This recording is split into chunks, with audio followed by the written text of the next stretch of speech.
युक्तः कर्मफलं त्यक्त्वा युक्तः कर्मफलं त्यक्त्वा युक्तः कर्मफलं त्यक्त्वा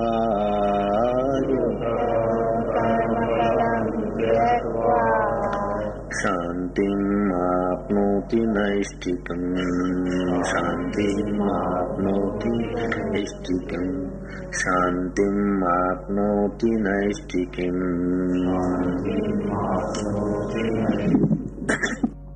अयुक्तः कामकारेण अयुक्तः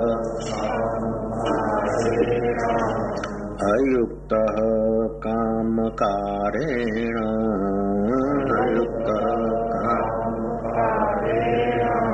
फले सक्तो निबध्यते फले सक्तो निबध्यते फले सक्तो निबध्यते फले सक्तो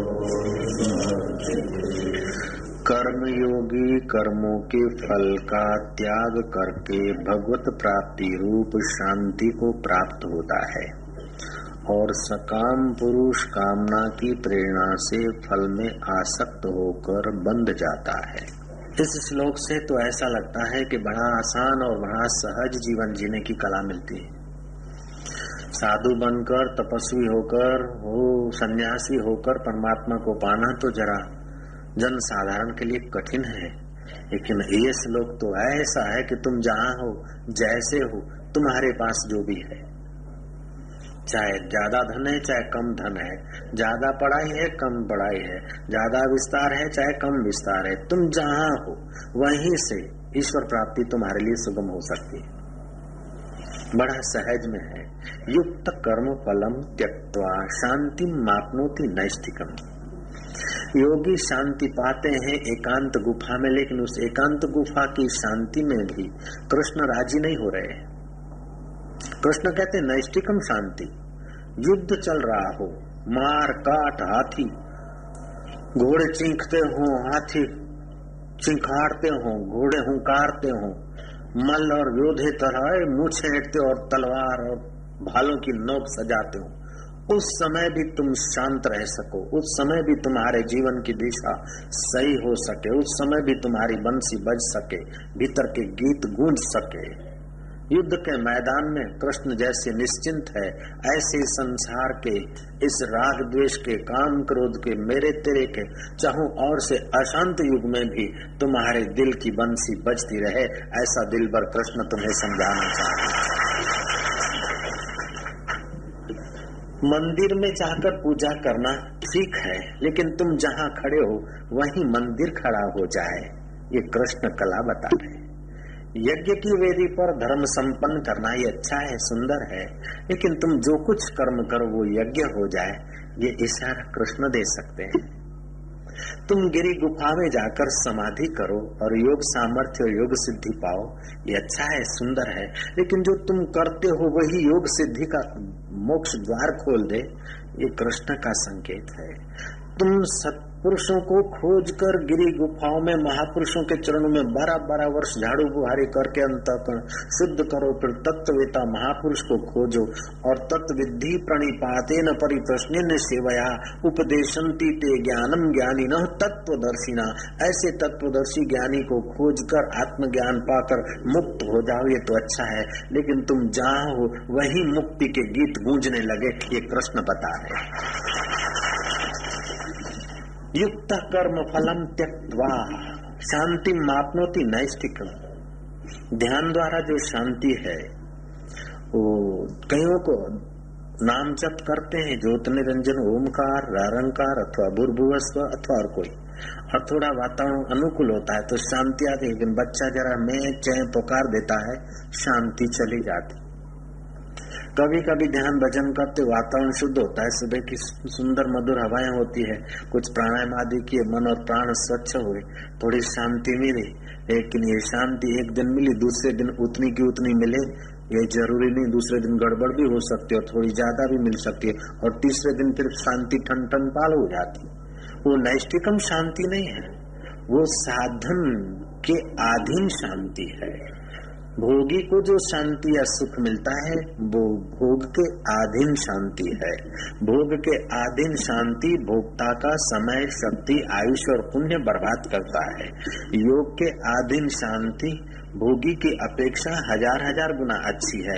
लेकिन कृष्ण तो एक ऐसा योग बताते हैं कि भोगी और योगी को जो सुख है उससे भी ऊंचा योग, ऊंचा भोग ऐसा है कि तुम संसार का भोग भी भोगते रहो, काम धंधा आदि भी करते रहो और लेन देन का ठीक से व्यवहार भी करते रहो, फिर भी तुम्हारे अंतःकरण में ऐसी नैष्ठिक शांति हो कि उठत बैठत ओई उठाने, कहत कबीर हम उसी ठिकाने। एक फकीर ने कहा है कि नजरें बदली तो निजारे बदल गए। नजर बदलने को कृष्ण कह रहे हैं। नजरें बदली तो निजारे बदल गए, किश्ती ने रुख बदला तो किनारे बदल गए। तुम्हारे अंदर सचमुच में ऐसी अद्भुत चेतना है, तुम्हारे में ऐसी अद्भुत क्षमताएं हैं, तुम्हारे में एक ऐसा अद्भुत स्वत्व है कि एक प्रलय तो क्या, एक युद्ध तो क्या, 1000 युद्ध तो क्या, महामारियां करोड़ हो जाए फिर भी तुम्हारा बाल बांका नहीं होता। ऐसे तुम अमर आत्मा हो। ऐसी तुम्हारी अमरता की शांति पाने को कृष्ण संकेत कर रहे हैं। और वो भी अर्जुन, प्यारे अर्जुन को, शिष्य को गुरु उपदेश दे एकांतरण में अलग बात है, लेकिन कृष्ण तो मित्र भाव से, चल यार दोस्त सुन ले, जिगरी दोस्त, ए सखा। अर्जुन को कभी सखा कहते तो कभी अनग कहते हैं। अनग पहले अध्याय में नहीं कहा, दूसरे में नहीं कहा, तीसरे अध्याय में अनग कहा। अनग माना निष्पाप। जो निष्पाप होता है वही तत्व ज्ञान को समझ सकता है, और जो तत्व ज्ञान को समझता वही निष्पाप कहा जाता है। पहले अध्याय में विषाद है अर्जुन को, इसलिए अनग नहीं है, विषाद है। अग का फल है, मोह का फल है विषाद, दुख। दूसरे अध्याय में आत्मज्ञान सुनकर अर्जुन को जिज्ञासा हुई है, पाप जल गए हैं, निष्पाप हुआ है, इसलिए तीसरे अध्याय में कृष्ण अर्जुन को अनग करके पुकारते हैं। अनग माना निष्पाप। हम लोग सत्संग करते उसके पहले हरि नाम का ध्वनि करते हैं, ध्यान करते ताकि हमारा अंतःकरण निष्पाप हो जाए, और निष्पाप हो तो हम अनग हो जाएंगे।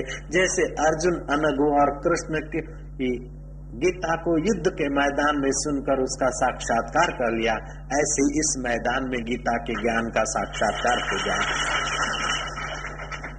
तो आज का ये श्लोक हमें कहता है कि युक्त कर्म फलम त्यक्त्वा शांति माप्नोति नैष्ठिकम अयुक्त काम कारेण फले सक्तो निबध्यते।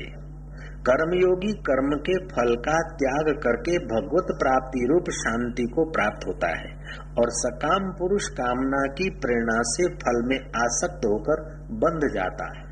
भोजन तो कर्मयोगी भी करता है और कर्म भोगी भी करता है। कपड़े तो कर्मयोगी भी पहनता है और भोगी भी पहनता है। तो कृष्ण बोलते जब खाना है, पीना है, रहना है, जीना है, लेकिन खाना पीना जीना अशांति के लिए, दुख के लिए तो करते नहीं। तुम सब सुख के लिए करते, तो आओ मेरे मित्र, आओ मेरे भैया, तुमको सुख कहाँ है वो जरा गुफा का द्वार दिखा दे। तुम कर्म करो, लेकिन कर्म में योग को मिला दो, तो कर्म तुम्हारे सुंदर होंगे। कर्म में जब फल की लोलुपता मिला देता है आदमी, तो क्या होता है कि कर्म करने की जो योग्यता है, उत्साह है, आनंद है, क्षमता है, वो कुंठित हो जाती है। फल में जब कर्म में